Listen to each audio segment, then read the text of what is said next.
Di samping ada alam dunia, itu ada alam akhirat. Di tengah-tengah yang sebagai pemisah antara alam dunia dalam akhirat itu disebut alam barzah. Min waraihim barzakhun ila yaumi yub'atsun. Jadi alam barzah ini alam di mana manusia, ruh yang ada di dalamnya itu tidak bisa kembali ke dunia dan tidak bisa ke akhirat sebelum hari kebangkitan itu datang. Pertanyaannya, bagi manusia yang ada di dunia, bisakah masuk di alam barzah? Ngaten nggih? Pertanyaan. Sebab jenengan nek kepingin ruh ceritani satu makom terhadap makom yang lain, mau tidak mau la buddha, wajib hukumnya Anda masuk di dalam alam barzah. Lah, alam barzah ini termasuk di dalam makom mukasyafah. Di dalam makom mukasyafah, di mana peningale ati, peningale ruh ikuti izini Allah untuk dibuka sehingga bisa berinteraksi terhadap sinten yang dimaksud. Paham nggih? Begitulah akhirnya tanya-tanya cerita, dos pundi kabari jenengan, dos pundi panjenengan ceritani, baru tahu ini cukup di dalam alam mukasyafah. Lah, mereka yang diizini Allah untuk bisa masuk di dalam alam barzah tersebut, walaupun dia masih ada di dunia, biasanya dia mempunyai satu amaliyah yang diwadifahkan, yang diistiqomahkan, akhirnya muncul karomah di dalam dirinya. Begitu ketika bersengaja atau mempunyai kehendak untuk berinteraksi, akhirnya Allah memberikan izin. Izin teng mriki sekali lagi pembahasannya masih ada di alam mukasyafah. Ada amaliyahnya ada. Dene sampean pengin monggo, tapi kula mboten kepingin. Sebab apa? Satu, ada alam lagi, makom lagi yang disebut makom musyahadah. Makom apa musyahadah itu? Makom di mana si ruh ini wa ammal arifuna la yarawna li anfusihim syai'an bal yusyahiduna annal fa'ila wallahu ta'ala. Ini makomnya para aulia illah. Paham? Ini makomnya kekasih Allah. Bukan berarti salah kalau kita itu pengen masuk terlebih dahulu sebagai pengalaman di makom mukasyafah. Enggak. Cuman satu hal, janganlah kau berhenti di situ, naikkanlah dirimu di dalam makom musyahadah. Allahumma sholli ala Muhammad. Dibuka di dalam surah Al-Imran ayat 31. Allah dawuh, kul katakan Muhammad, in kuntum lamuno ono sira kabeh, maksudnya kita umatnya Rasulullah, iku tuhibbunallaha, cinta sampeyan nang Allah iku pengin diterima oleh Allah, kata Rasul, yuhibbukumullah, ya kuwi kudu manuto aku, kata Rasulullah. Ikuti saya, kata Rasulullah. Pertanyaannya, istifhamnya di situ adalah mengikuti kanjeng Nabi yang bagaimana? Allahumma sholli ala Muhammad. Ini yang perlu kita tanyakan. Mengikuti kanjeng Nabi iku sing kados pundi? Bapak Ibu, lewat surat Al-Insan kita sudah yakin bahwasanya ketika Allah menciptakan manusia itu terdiri dari dua unsur, jasmani dan rohani. Jasmani Allah ciptakan dari tanah, nanti kembali ke tanah, betul? Ruhani Allah ciptakan dari zatnya, nanti kita akan kembali kepada Allah. Wa inna ilaihi raji'un.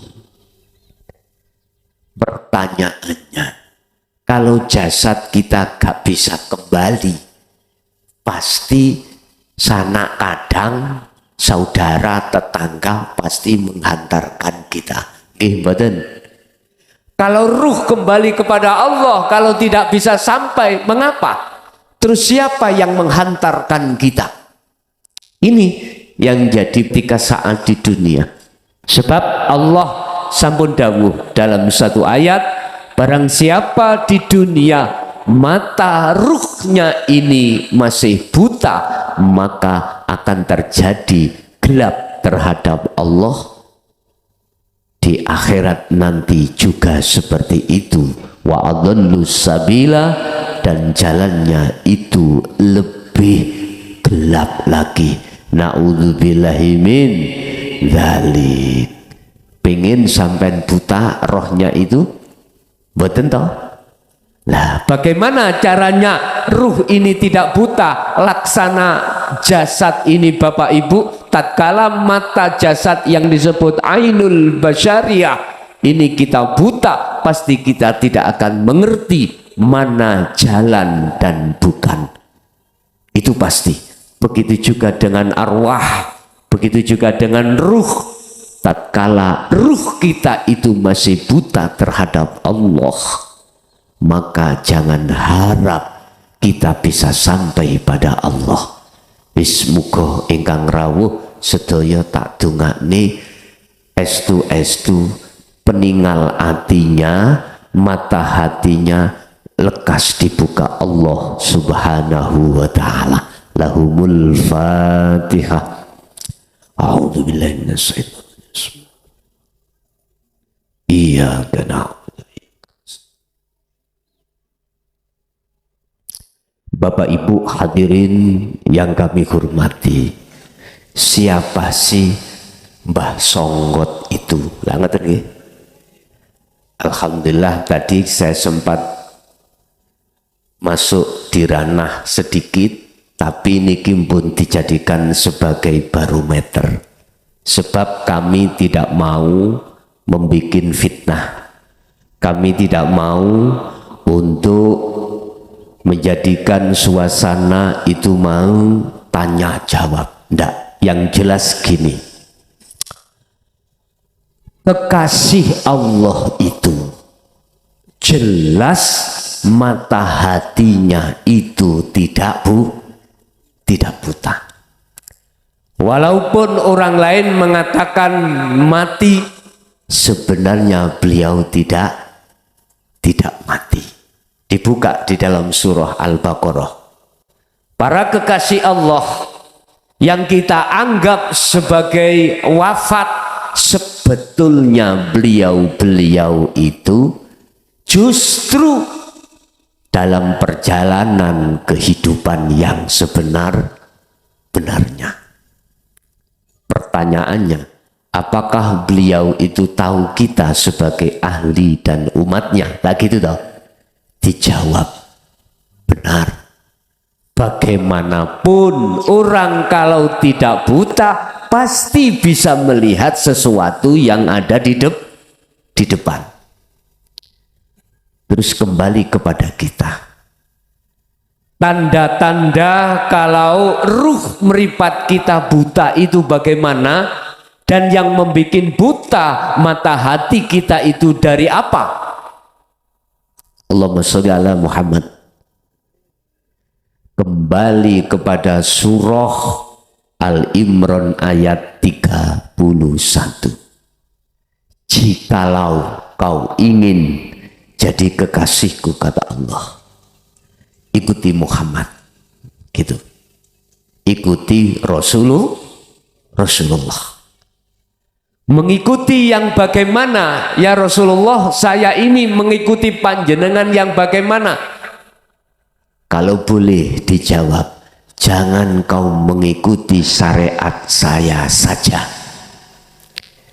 tapi ikutilah hakikat saya. Syariat Rasulullah yang sudah dibimbingkan terhadap kita untuk mendidik jasad ini biar punya akhlakul karimah. Innama bu'itsu liutamimma makarimal akhlak. Kesempurnaan akhlak. Kita manusia tadi saya katakan ada dua unsur, jasmani dan rohani. Tatkala jasmani ini kita bimbing dengan syariat Rasulullah, maka di situ jasmani wajib hukumnya meninggalkan larangan dan menjalankan perintah. Udah, ini sudah ketata. Syariat, thariqat, hakikat dan makrifat. Syariat dan thariqahnya Kanjeng Nabi sudah, termasuk sholat iku ya thariqah. Itu thariqahnya Kanjeng Nabi. Ngaji iku ya thariqah, iki ya thariqahe Kanjeng Nabi. Kami tidak berbicara thariqah kumpulan organisasi di luar, enggak. Saya mengatakan thariqahnya Kanjeng Nabi. Salat ikut thariqah. Syariatnya adalah ilmu, sistem bagaimana cara salat yang benar. Akhirnya kita harus mengikuti Kanjeng Nabi. Oke. Yang kedua, hakikatnya Rasulullah. Apa sih hakikat itu? Tujuan. Huwallazi arsala rasulahu bil huda wa dinil haq. Aidinut tauhid. Apa hakikat Rasulullah? Tujuannya tidak lain dan tidak bukan kecuali illa liya'budullaha mukhlishina lahuddin. Menyembah pada Allah. Salat apa tujuannya? Hakikatnya salat apa? Kita harus menghadap bertemu Allah. Lah, bisanya salat itu bertemu Allah, Bapak Ibu, wajib hukumnya ruh sampean ini tidak ada penghalang yang menutupi ruh sehingga mata ruh itu tidak disebut sebagai mata yang buta. Siapa itu? Dialah adalah inna auliya illah. Dialah para kekasih Allah. Sekarang bagaimana menciptakan ruh itu sebagai kekasih Allah? Ini nanti substansi kita dalam rangka halnya sinten nih, Pak? Mbah Songgot. Mudah-mudahan kita juga ketrembesan ilmu beliau, cara dia suluk, beliau suluk, akhirnya bisa wusul datang Allah Subhanahu wa ta'ala. Tatkala hakikat itu sudah ada di dalam hati panjenengan, tujuan di dalam hati panjenengan, secara otomatis hafidu ala sholawa wassolatil wusta wa kumu lillahi qanitin ay khashiin. salat panjenengan mesti khusyuk. Quran ini ngoten. Salat jenengan mesti khusyuk. Tarkib definisi khusyuk bagaimana? Hati panjenengan ketika jasad ini sholat, hati atau ruh itu bisa makrifat dateng Gusti Allah. Pertanyaannya, saudara dulur-dulur kula sing wonten Dukuh Suko sekitarannya, sholatnya begitu ndak? Halo, sholatnya sampun teng mriku dereng? Dereng nggih? Wis muga-muga dengan adanya peringatan hal ini ketrembesane ilmune para waline Gusti Allah. Apa ilmune iku? Dinul haq, ai dinut tauhid, yang sering kita sebut ilmu hakikat. Ilmu di mana mengajarkan dan mendidik ruh sebagai unsur yang kedua manusia tadi untuk bisa mengesahkan bertemu Allah Subhanahu wa taala. Dibuka di dalam surah Al-Kahfi ayat 110. Wa man kana yarju liqa'a rabbi falyamal amalan sholihan. Jikalau kau ingin bertemu Allah ketika kau sholat, ketika kau bekerja, ketika kau dimanapun, syaratnya pertama falyamal amalan sholihan. Ini adalah perilakunya ruh yang ada di jasad, perilakunya hati yang ada di jasad. Apa perilakunya hati yang disebut amalan sholihan? Yakfur bitaghuti wa yu'min billah. Al-Baqarah 256. Hati meninggalkan cintanya terhadap selain Allah yang sudah bersemayam di dalam hati. Ruh terus meninggalkan cintanya terhadap selain Allah. Itu syarat mutlak. Untuk menjadi kekasih Allah, syarat mutlak di situ. Pertama, falyamal amalan sholihan, ruh itu harus melakukan uzlah. Yang kami maksud uzlah amalan sholihan di sini adalah ruh yakfur bitaghuti. Ruh harus meninggalkan cintanya terhadap selain Allah. Itu caranya. Setelah itu wa yu'min billah, barulah tatkala ruh sudah mau melepaskan cintanya terhadap selain Allah, ruh itu akan dipanggil oleh Allah, dipersilahkan masuk di dalam maqam musyahadah untuk bertemu Allah.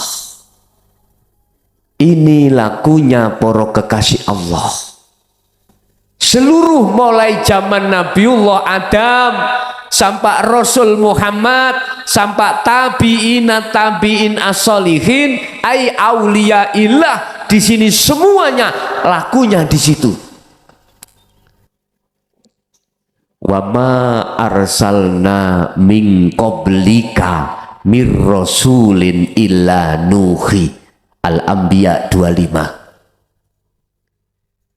Para kekasih Allah, Pak, termasuk para Rasulullah, itu mengemban membawa satu laku wahyu yang bisa dijadikan sebagai loncatan untuk menjadi kekasih Allah. Apa itu? Ilaihi annahu la ilaha illa ana fa'budun. Beliau lewat uzlahnya itu bisa masuk di dalam makom musyahadah, makom di mana kebuka kegaibane Allah terhadap para beliau-beliau ini, sehingga dikatakan beliau ini sebagai kekasih Allah. Allahumma sholli ala Muhammad. Bapak Ibu, Terus syaratnya bagaimana? Ruh kita, ainul basiroh, mata ruh kita itu masih buta. Bagaimana solusinya kita bisa sampai pada Allah? Sehingga sholat ini bisa dilakukan dengan khusyuk. Sebab konteksnya khusyuk, konteksnya khudur pada Allah itu adalah ketika sholat hati tidak teringat selain Allah. Karena apa? Karena hati telah disibukkan untuk melihat Allah. Lah Allah itu di mana dah? Dibuka di dalam ayat. Wa nahnu aqrabu ilaihi min hablil warid. Kata Allah, aku iki cung luwih idek katimbang urat nadimu. Urat nadi bisa di tangan, urat nadi di leher, di kaki, di anggota tubuh, semua di situ. Wa qala aidan wal awwalu wal akhiru wadz-dzahiru wal batinu. Allah iku di awal ya di akhir, di dalam ya di luar.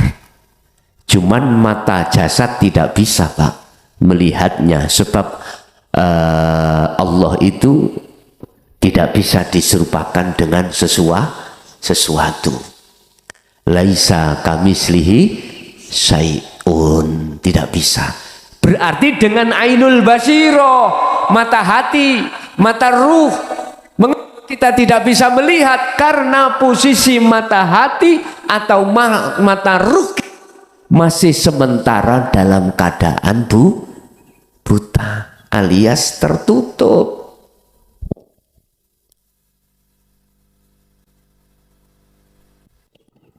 Alias tertutup. Terus bagaimana kita membukanya? Perlu dituduh nih rahasia nih Pak. Oke, sing dikersakno Allah mengke kebuka, mesti saged nopo. Mesti saged nopo. Tapi nek kalau tidak dikehendaki Allah, jenengan mboten saged nopo. Satu. Catat ya, satu. Anda harus punya guru akhirat. Anda harus punya guru yang disebut indallah, ing ngersane Allah sebagai kekasih Allah. Apakah guru akhirat itu kesana kemari selalu membawa serban? Tidak harus. Apakah dia selalu pakai peci? Tidak juga. Apakah dia selalu memegang pondok pesantren? Juga tidak. Kadang dia sebagai petani, dia sebagai pedagang, sebagai pengasong, bahkan dia pun bisa jadi sebagai pejabat, sebagai banser. Semua Allah bisa itu lakukan. Cirinya bagaimana? Ada dua. Orangnya ada dua cirinya. Pertama, setiap berkalam, setiap mengucapkan sesuatu terhadap panjenengan, iku menyentuh di dalam rongga dada panjenengan yang kami sebut sebagai ruh, mendinginkan untuk menuju dan bertemu Allah. Beliau selalu memberikan tausiah, bimbingan, yang bimbingan itu mengajak wada'u ila rabbik, mengajak hati atau ruh lekas kembali kepada Allah. Itu yang pertama. Yang kedua, cirinya orang tersebut, cirinya selalu menunjukkan jalan dirimu fisabilillah. Innallaha huwa rabbi wa rabbukum fa'buduh hadza siratum mustaqim. Matur suwun. Dia selalu meletakkan pembimbingannya hanya menuju dan bertemu Allah. Dia selalu menunjukkan jalan yang siratal mustaqim, jalan yang lurus, jalan di mana hati ini tidak akan tolah-toleh terhadap selain Allah. Otomatis dia akan mengajarkan dinut tauhid, ilmu tentang ketauhidan kepada Allah. Ini orangnya. Pertama apa tadi? Harus punya guru akhirat. Kedua, guru akhirat itu nanti akan membimbing panjenengan lewat ilmu, membimbing panjenengan kali kula iki mau lewat uzlah untuk melakukan amalan sholihan. Yang terakhir, dengan guru ini akan memberikan yang namanya lampu-lampu mulai kuning, hijau, merah. Artinya di situ jenengan pasti akan diberikan lampu merah yang tidak boleh dilakukan apa? Wala yusyrik billahi, wala yusyrik billahi. Ojo sampai awakmu menyekutukan Allah ketika beruzlah. Bapak Ibu, sing penting saiki jenengan kudu duwe guru akhirat terlebih dahulu. Nanti Anda akan ditata baik dari segi ilmunya, bahkan dari segi lakunya untuk menuju dan bertemu Allah, sampai nanti akan dibimbing. Kalau berbicara Pasuruan Pak Bu, saya teringat Mbah Hamid. Mbah Hamid sekitar tahun 72 atau 3, itu teman mukholid abah saya. Jadi ketika Jumat apa itu dulu saya lupa, beliau selalu ada di Masjid Al-Mubarakah di desa saya. Beliau karena undangan dari abah saya. Itu setiap hari Jumat, entah Jumat apa, 1 bulan 1 kali, termasuk Mbah Ud, pundi niku Sidarjo niku sedaya pun almarhum. Gus Ud nih, celukane Gus Ud. Jadi dia lakunya jadab. Pak Gerwojo, leres jenengan asli pundi? Sidarjo no. Oh, mriki kok Sumerap. Inggih. Pun Bapak Ibu, guru-guru kita yang kita sebut sebagai kekasih Allah selamanya tidak harus memakai pakaian yang kita anggap sebagai pakaian yang dikatakan di situ yang menjadi tutupnya hati kita, sehingga hati kita, ruh kita tidak bisa makrifat Allah, hanya satu, hubbus syahawah, cintane ati terhadap selain Gusti Allah. Dikatakan apa isinya hubbus syahawah? Pertama, minan nisa wal banin wal qanatiril muqantharah. Garwa, ngerti garwa nggih? Garwa, anak, harta benda. Cuman bukan fisiknya, kesenangan hati kita terhadapnya itulah akan menjadi hijab atau tutup di dalam hati kita. Akhirnya hati ini tidak bisa makrifat pada Allah. Para kekasih Allah itu Bapak Ibu sudah terbebaskan tentang hal itu dikarenakan beliau punya guru. Kemudian dengan gurunya membimbing ajarannya di dinul haq, kemudian dia selalu membimbing kita untuk bisa sampai pada Allah di dalam uzlahnya.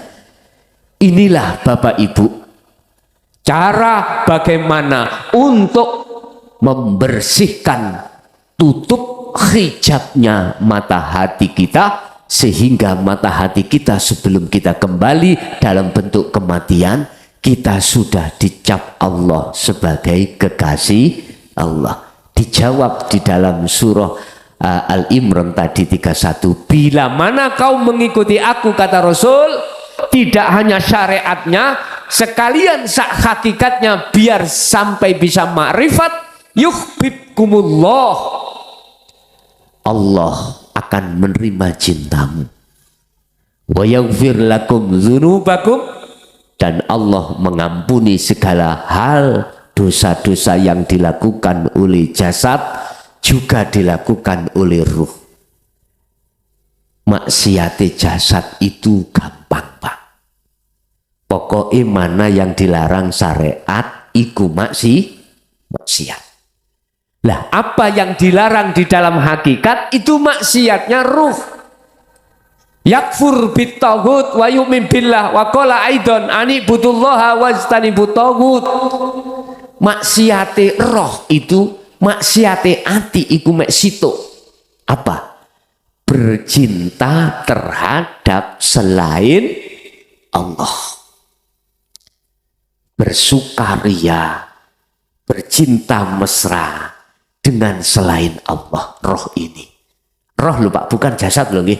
Kalau jasad sih harus kita di dunia itu butuh makan, kita butuh minum, ya bekerja. Coro jasad ini butuh istri, ya nikah. Begitu juga sebaliknya, putri butuh suami, ya nikah. Lah gitu toh. Wajib itu udah. Kalau bahasa Rasulullah sunnah. Tapi ruh ini yang dibutuhkan, ruh itu cuma satu kewajibannya.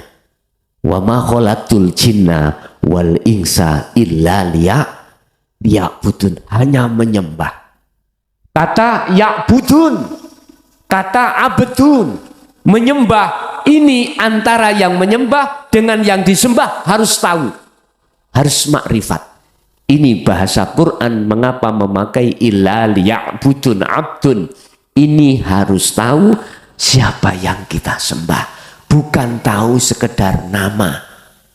Marabbuka, wahai orang Islam, siapa Tuhan?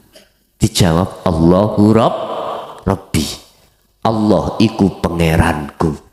Bismillah, kelawan nyebut asmane Allah, berarti Gusti Allah itu nama. Di mana ada nama pasti ada yang memiliki nama. Lewat Rasulullah ini mengajarkan kita di dinut tauhid itu akan mengajak ruh supaya tahu siapa yang memiliki nama Allah. Dialah alladzi, subhanalladzi arsala rasulahu bil huda wa dinil haq. Dialah alladzi arsala rasulahu, dialah zat hidup yang memperjalankan jantung, memperjalankan nafas keluar masuk, itu yang mengeluarkan adalah Allah. Dialah yang memperjalankan panjenengan kali kula semuanya dari rumah masing-masing sampai ke majelis taklim niki. Mau kalau yang memperjalankan itu Allah. Alasan dan jawabannya cuma satu, karena kita belum makrifat pada Allah. Kalau sudah makrifat pada Allah, Anda semuanya apapun yang terjadi pada diri kita pasti yusyahiduna annal fa'ila huwallahu ta'ala. Anda pasti menetapkan dan meyakini bahwasanya yang memperjalankan saya sholat, memperjalankan saya ke sini hanya satu, Allah subhanahu ta'ala. Itu tidak diucapkan. Tadi saya ucapkan karena ilmu, supaya jenengan paham.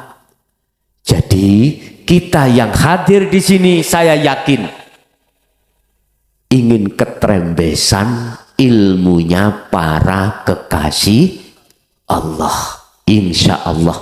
Walaupun kita masih dalam posisi jauh terhadap Allah, kalau kita dapat maunah dari Allah, pertolongan dari Allah, pasti suatu saat kita akan bisa sampai menuju dan bertemu Allah Subhanahu wa Ta'ala.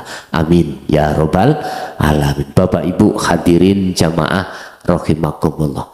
Jadi kalau Mbah Songot iki termasuk aulia illah, mosok sampean sebagai pengikutnya tidak seperti itu.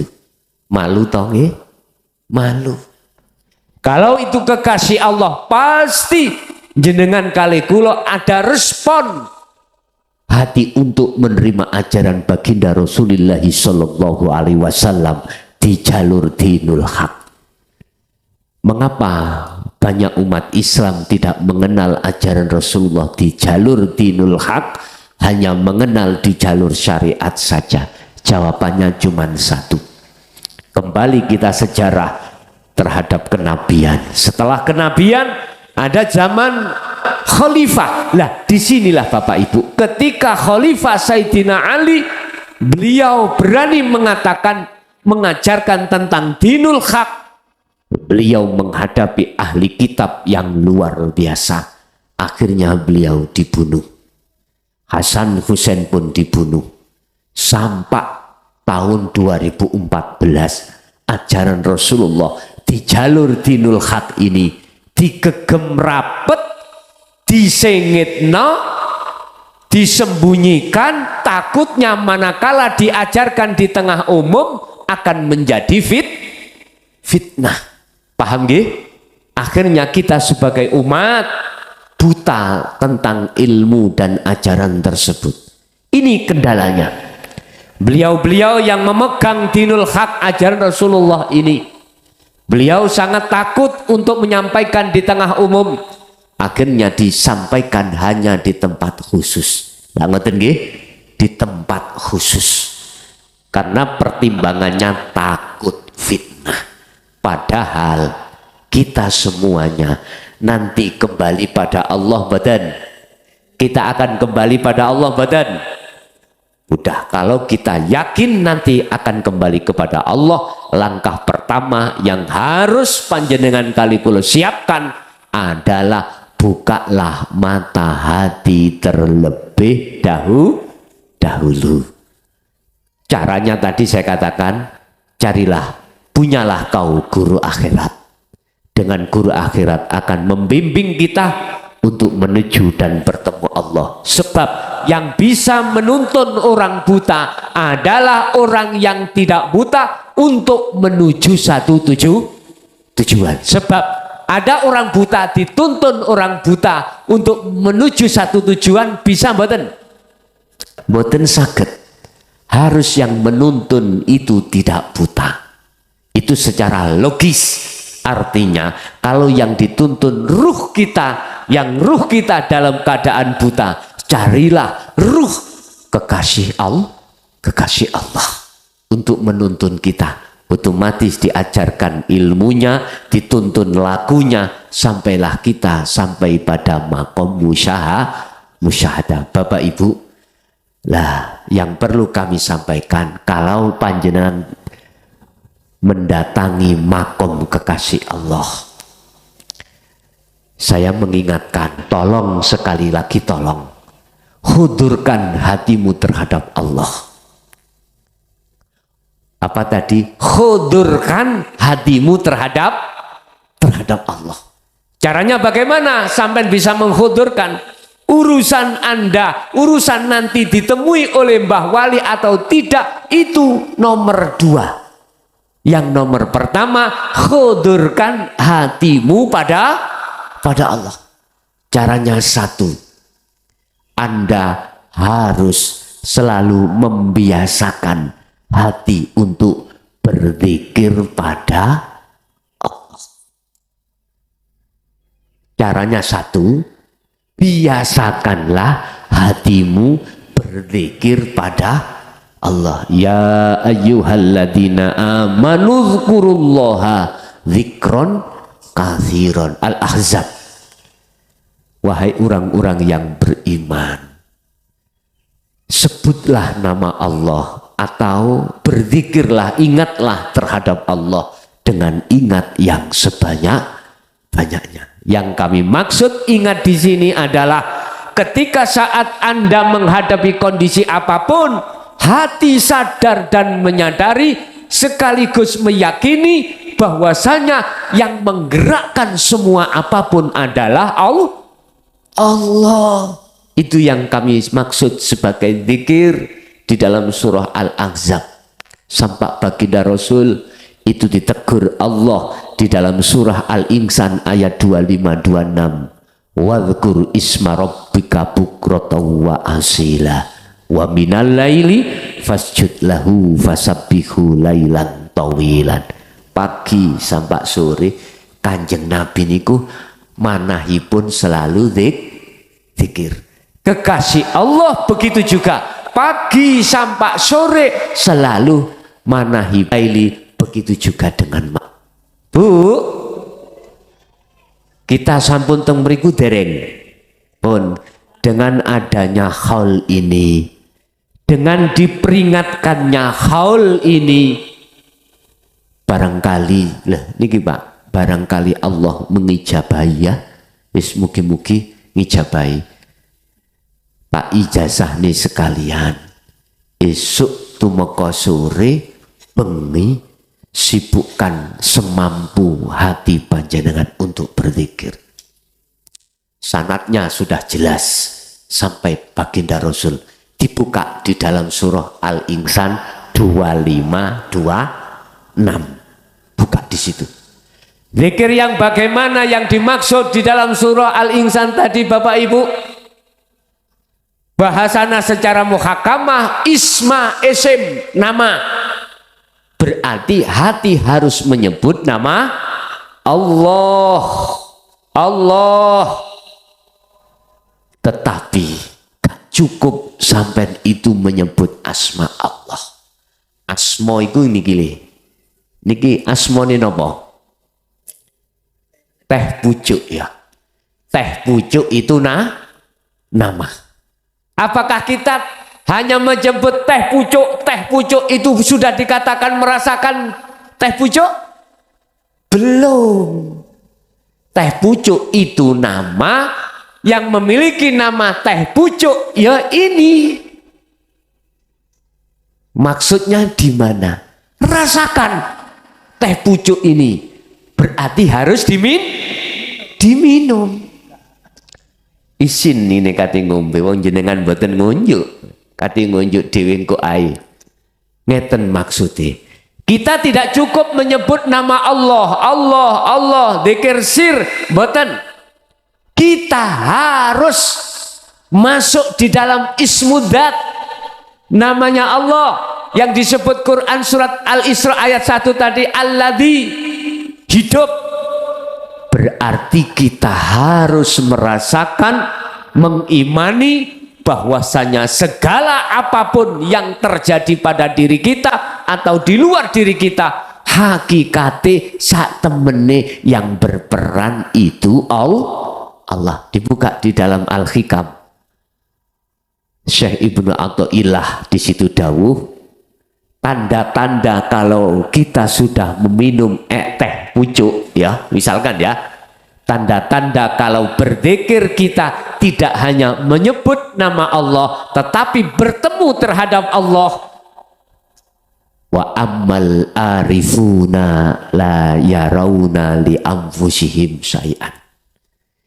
Beliau-beliau itu Pak, hatinya tidak pernah mengakui apa yang muncul pada beliau atau orang lain itu dari makhluk.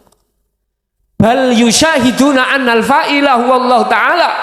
Bahkan imannya beliau, hatinya beliau itu bertemu Allah, makrifat Allah. Tandanya dia mengakukan, mengimankan yang berperan semuanya adalah Allah. Di situ. Itu berarti ibarat laksana jenengan gak nyebut teh pucuk saja, tapi juga dibuka, kemudian diminum, baru itu namanya makrifat Allah.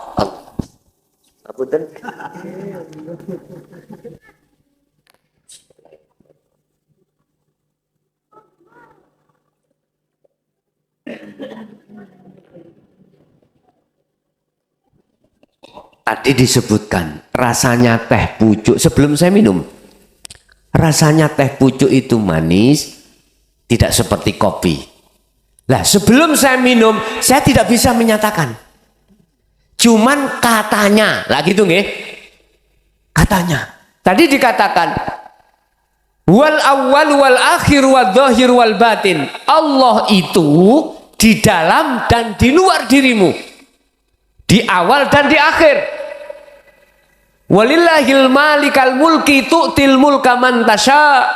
Allah itu memiliki semua apa yang ada di dunia dan di langit, dan Allah itu yang menggerakkan semuanya. Itu katanya. Nggih mboten? Sekarang pun katanya sampean.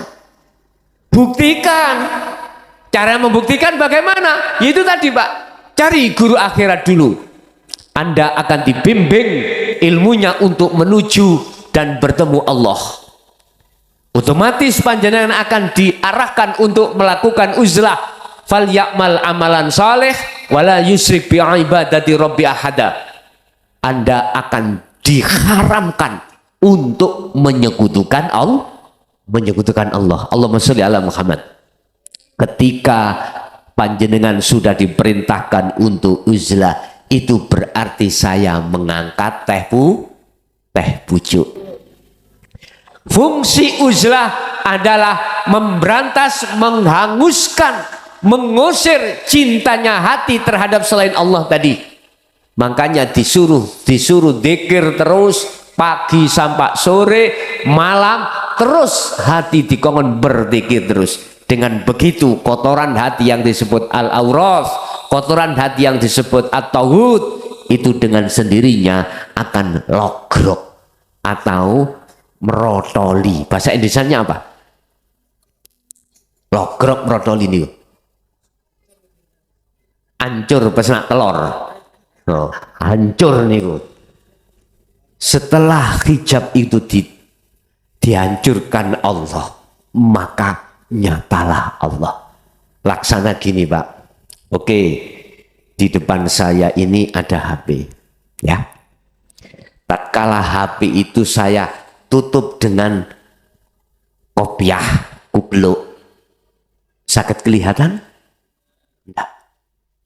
Berarti hukumnya HP pada diriku samar, goib, tidak tahu, tidak tahu. Begitu juga dengan Allah. Mengapa Allah ini samar buat kita?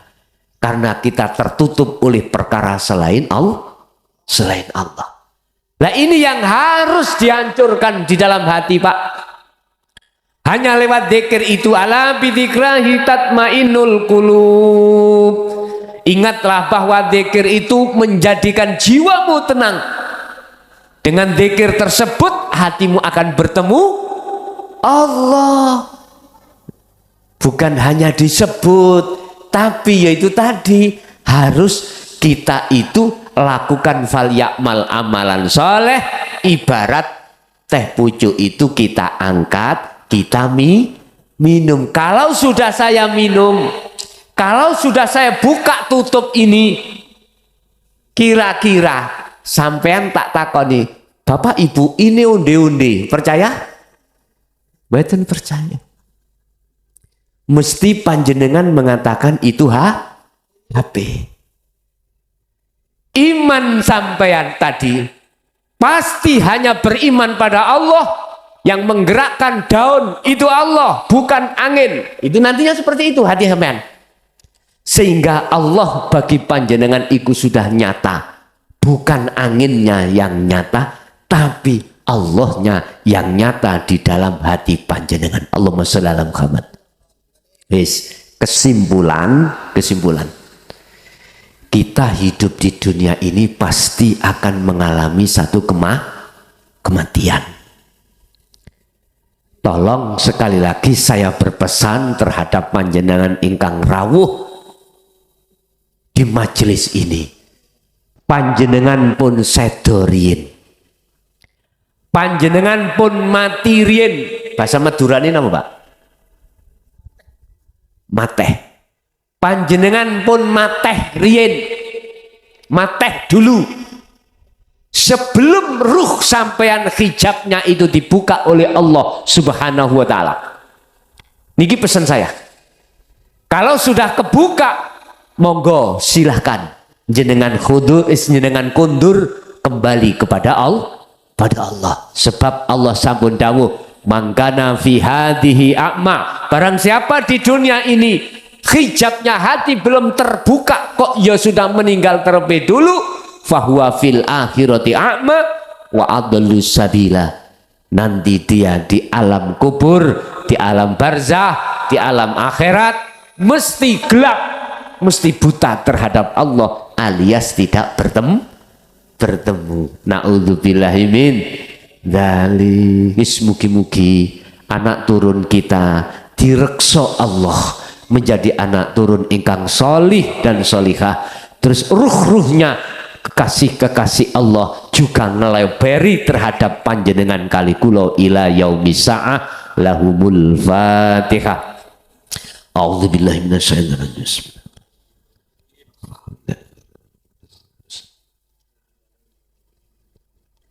Terakhir mbok pilih niki mangke wonten ingkang tangklet nggih terkait masalah materi tadi.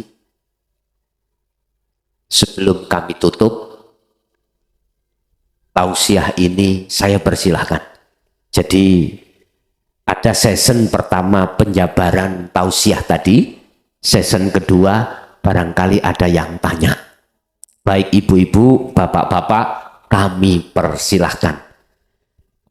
Tadi saya punya paketan dari salah satu tokoh, mohon diceritakan Mbah Songol.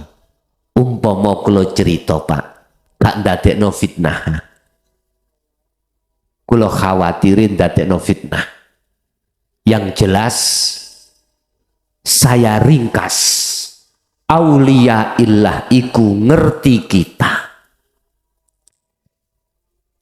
bisa melihat ahlinya. Quran ini di dalam surah Al-Baqarah. Cuman kita diharapkan untuk mengikuti beliau.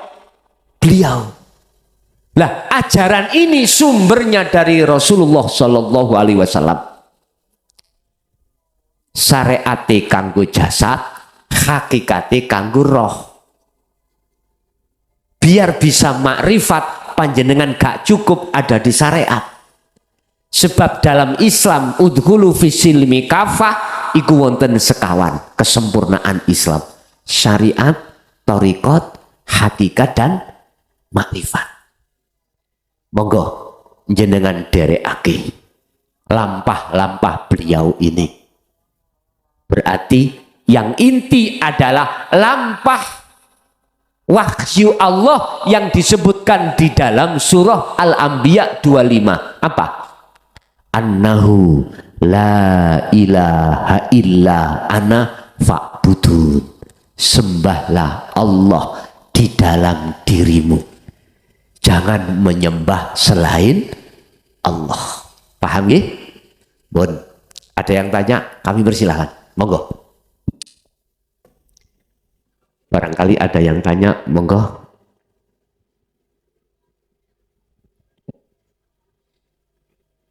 Nek wonten sak badan niki wonten acara melih mboten? Wonten nggih? Oh nggih, alhamdulillah. Jadi kula niki mungkin mboten saged nderekake keranten habis ini kula ngisi teng Mojokerto piyambak. Jadi mengapa kok siang? Karena siang bisani saya siang ini. Jadi nanti sore saya pindah ke Mojokerto lagi ngisi tausiah di Mojokerto. Jadi kula mboten saged nderekake acara berikutnya. Ngapunten nikah kata Pak Bu nggih. Nggih. Ada?